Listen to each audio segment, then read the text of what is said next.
Used to be Fast and Loud fame of Gas Monkey Garage, but we've moved on to a couple new things. Aaron Kaufman built cool cars at Gas Monkey Garage, but it wasn't all fun. Let's get into the details of the 5 things he hated most about the garage. Number 1, too much focus on TV. When most people saw Aaron Kaufman on Fast and Loud, they saw a cool guy with wild hair, a long beard, and crazy skills under the hood.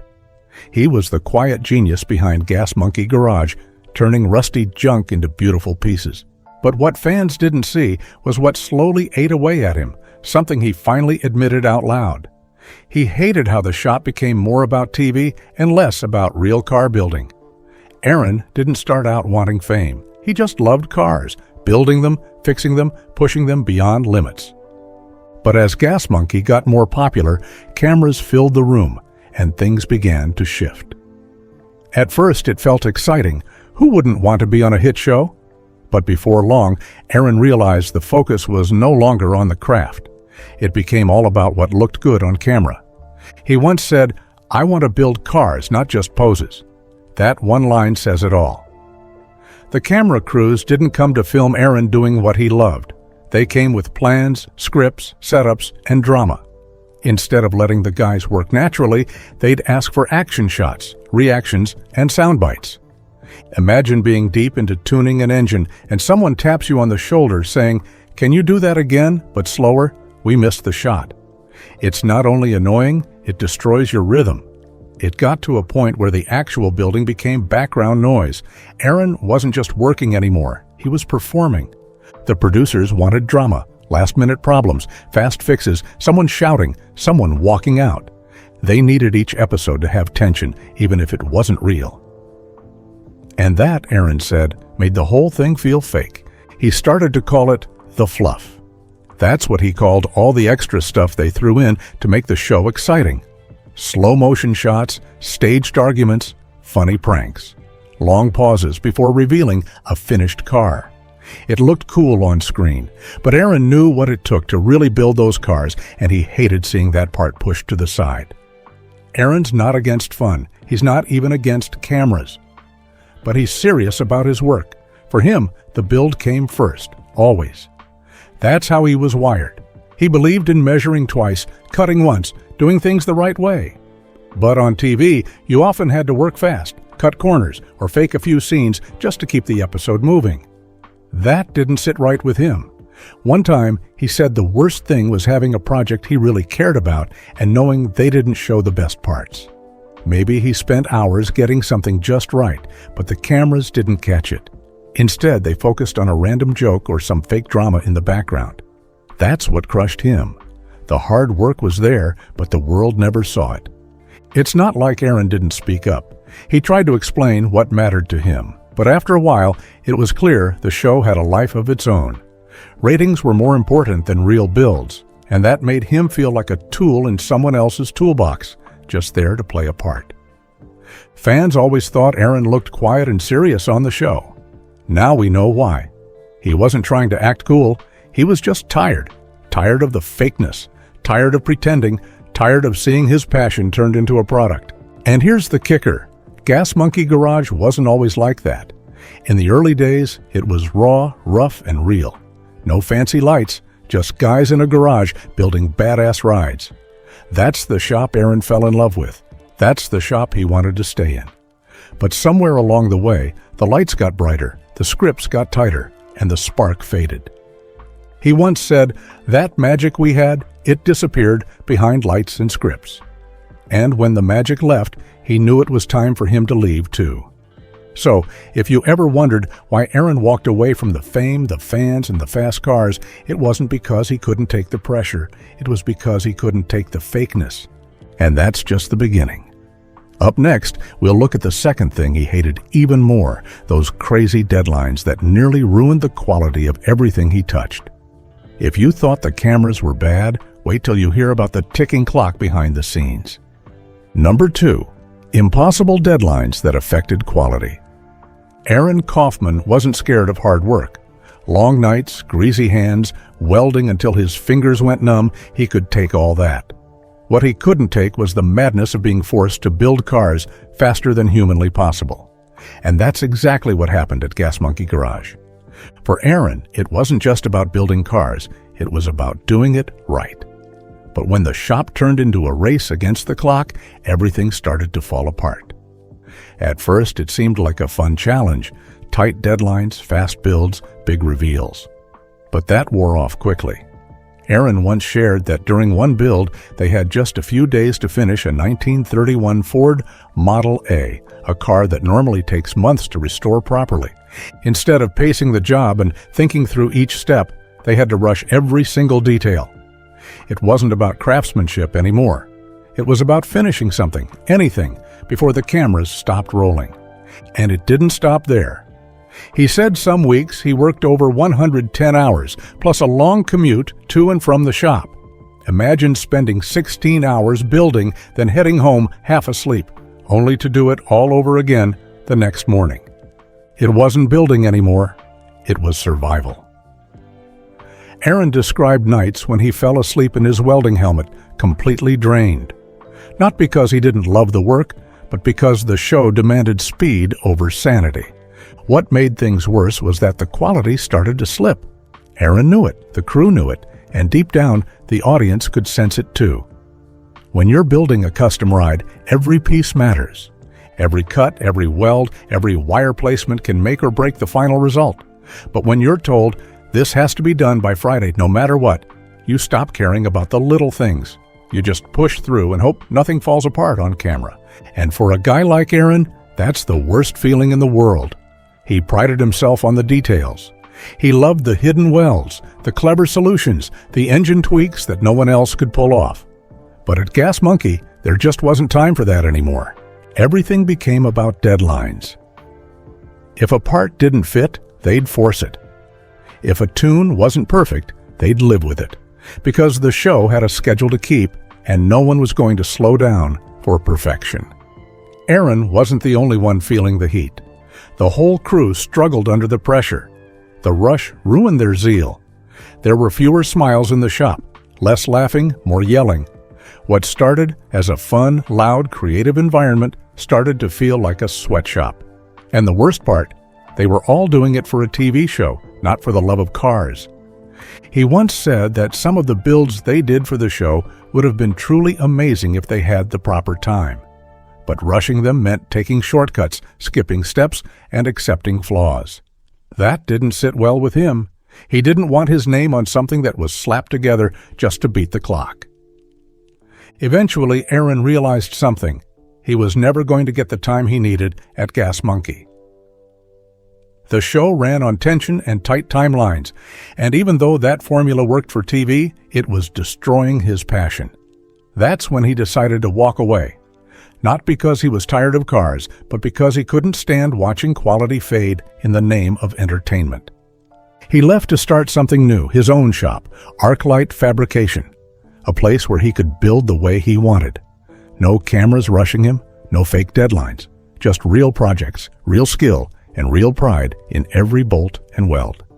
That was his dream from the start, and it took leaving Gas Monkey to finally make it happen.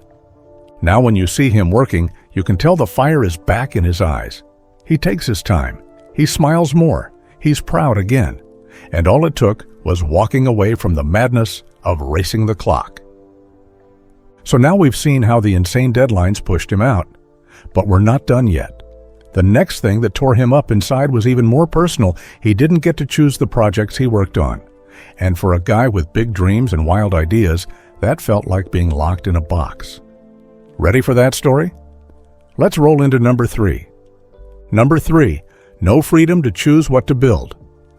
Aaron Kaufman didn't just want to fix cars, he wanted to create them on his own terms.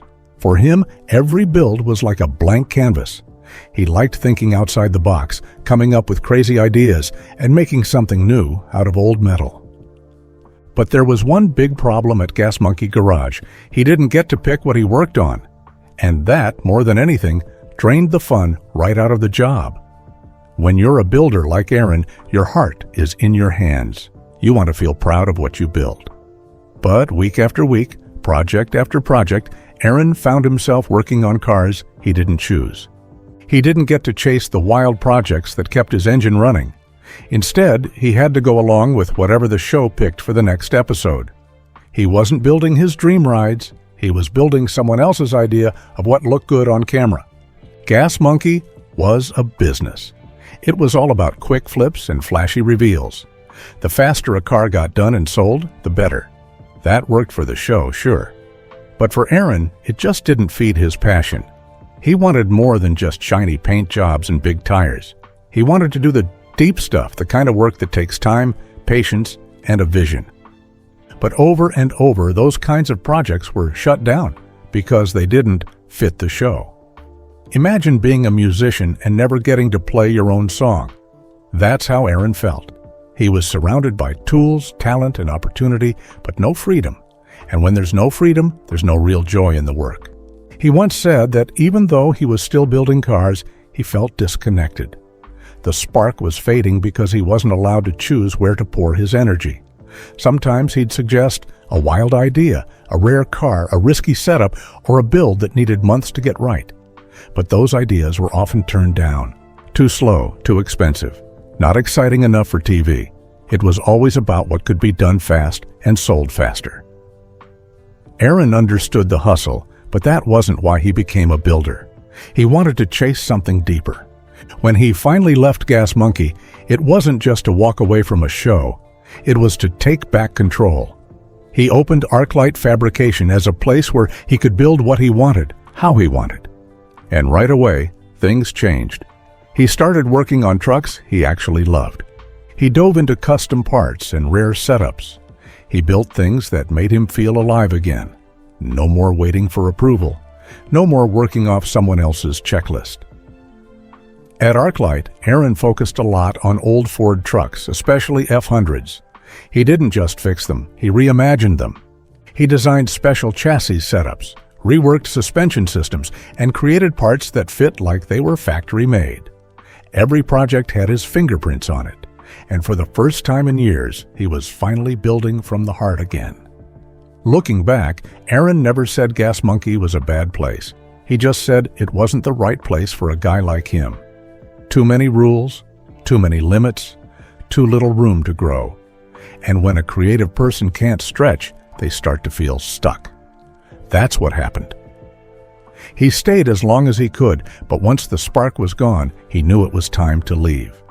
It wasn't about money or fame.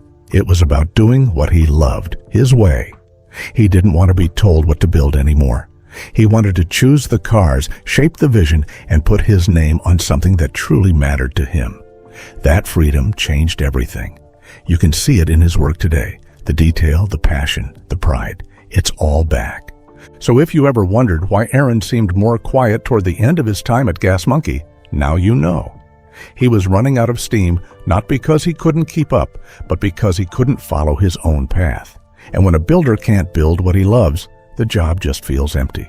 But don't worry, he got that freedom back, and he's not letting it go again. Now, let's keep going. In the next part, we'll get into the real heat, his rocky relationship with Richard Rawlings. Two strong minds, two different styles, and years of unspoken tension. Things didn't blow up on screen, but behind the scenes? Let's just say the engine was ready to explode. Number 4. Personality clash with Richard Rawlings. Aaron Kaufman and Richard Rawlings may have looked like the perfect team on TV, but behind the scenes, things weren't so smooth. For years, they worked side by side at Gas Monkey Garage building cars, running a hit show, and turning a small garage into a brand known all over the world. But even the strongest engines break down when there's too much friction. And between Aaron and Richard, that friction was real. At first, their differences seemed to balance each other. Richard was the big talker, always chasing deals and camera time. Aaron was the quiet one, focused on the tools, the details, and getting the builds just right. On screen, it worked. But off screen, those two very different styles started to clash. Aaron was all about the build. He wanted the car to speak for itself, clean welds, perfect lines, no shortcuts. Richard, on the other hand, was all about the business. He cared about the sale, the flip, the money. Aaron once said that Richard wanted to keep the shop moving fast, even if that meant sacrificing quality. That didn't sit right with Aaron. He believed the work should always come first.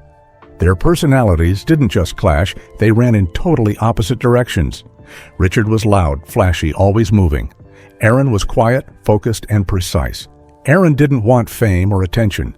He just wanted to do good work. But as Gas Monkey grew, the attention became constant. Cameras were always rolling. Business decisions started coming from the top down. Aaron's opinion didn't matter as much anymore, and it started to feel like he was just another piece of the show. He once said that over time his role changed. In the early days, he had a voice. He could help choose projects, decide how to approach the builds, and guide the direction of the garage. But as the brand grew, more and more choices were made without him. He became less of a partner and more of a worker. And for a guy like Aaron, who took pride in everything he touched, that felt like a slap in the face. Their arguments weren't always loud. In fact, they rarely argued on camera. But behind closed doors, the tension was heavy. Aaron didn't like being pushed to finish projects faster than he thought was right. He didn't like being told what to build or how. And most of all, he didn't like feeling like his skills were being used just to make money. Richard was chasing growth. Aaron was chasing perfection. And when you put those two goals next to each other, someone's going to get left behind. In this case, it was Aaron. He started pulling away, less involved in the business side, more focused on what little control he had left over the builds. But it wasn't enough. He didn't want to struggle anymore. He just wanted out. He later said in an interview that he didn't hate Richard. They just saw things differently. They had different goals, different values, and different ways of working. Aaron wanted freedom, time, and trust. Richard wanted speed, fame, and deals. Neither of them were wrong, but they couldn't keep working like that. It all came to a breaking point when Aaron realized he wasn't happy anymore. He said, "I was unhappy because I was no longer getting to build the cars I wanted to build in the way I wanted to build them." He had been feeling that way for a long time, but the pressure, the cameras, and the tension with Richard kept piling up. And finally, he knew it was time to walk. Leaving wasn't easy. He had been with Richard for years. They built something huge together. But sometimes you have to walk away from what you built to save yourself. And that's exactly what Aaron did. Since then, Aaron hasn't looked back. He's found peace in his own shop, building on his own terms. He still speaks with respect when talking about Richard, but it's clear he's glad he moved on. They may have built Gas Monkey together, but their paths were never meant to stay joined forever. Some teams just run their course. And when that course ends, the best thing you can do is step away before the whole thing crashes. We've seen the drama, the deadlines, and the creative battles. But there's one last thing Aaron hated most: how fame changed everything. The shop lost its soul, and the spotlight nearly drowned his love for the craft. Ready to wrap up the truth? Let's head there next. Number 5. Number 5. Fame changed the game forever. Kaufman never set out to be famous. He just wanted to build cool cars and do it the right way. That was it. He was the kind of guy who could spend 12 hours under a hood and still go home thinking about the next day's weld. But when Fast and Loud became a hit, everything changed. The quiet garage where he once worked with focus and freedom turned into a circus, and he hated every minute of it. In the early days, the garage was just that, a garage, a place to work, a place to create. No pressure, no eyes watching, no need for drama. Just tools, hard work, and old cars waiting for new life. Aaron thrived in that space. He was free to explore, experiment, and take risks. But when the cameras rolled in, so did the noise. And once the fame machine started, it didn't slow down. Soon, everything was about the show. Lights were always on, schedules got tighter. Interviews, meet and greets, brand deals, fan requests, it became nonstop. Aaron once said he could barely walk across the parking lot without someone stopping him. He appreciated the fans, but he missed being invisible. He missed being able to focus on a build without being told to smile for a photo or shoot a scene. But fame didn't just change the garage from the outside, it changed it from the inside too. The vibe shifted. People started acting differently. Some came into the shop not to build, but to be seen. The energy wasn't about the cars anymore. It was about staying in the spotlight. Aaron couldn't stand that. For him, the shop had always been about the craft, the smell of oil, the weight of steel. But now it felt like a stage, a set, a brand. And with all that attention came expectations. Producers wanted bigger builds, faster results, more drama. They pushed for crazy ideas just to keep the ratings up. Aaron found himself constantly being asked to do something wild or funny, something that would trend. But that's not who he was. He wasn't there to put on a show, he was there to work. He said in an interview that the fame didn't just distract him, it wore him out. It pulled him away from what he loved. And slowly, the job that once gave him joy started to feel empty. Every build felt rushed. Every idea had to be filtered through what looked good on screen.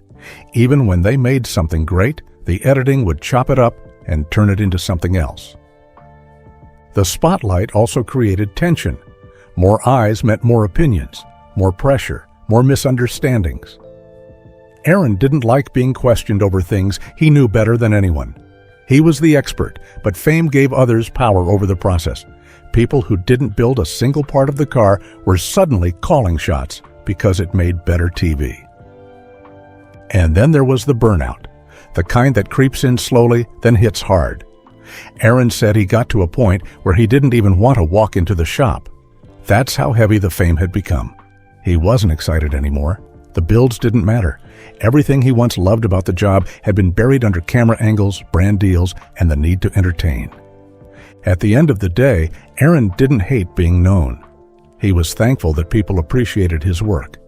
But he couldn't live in a world where attention was more important than skill, where likes and views mattered more than work and craftsmanship.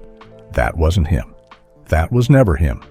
Aaron Kaufman's time at Gas Monkey Garage was full of wild builds and big moments, but it wasn't all smooth rides. From creative clashes to time pressure, he finally spoke up. His honesty shows that even dream jobs have their rough roads, and sometimes walking away is freedom.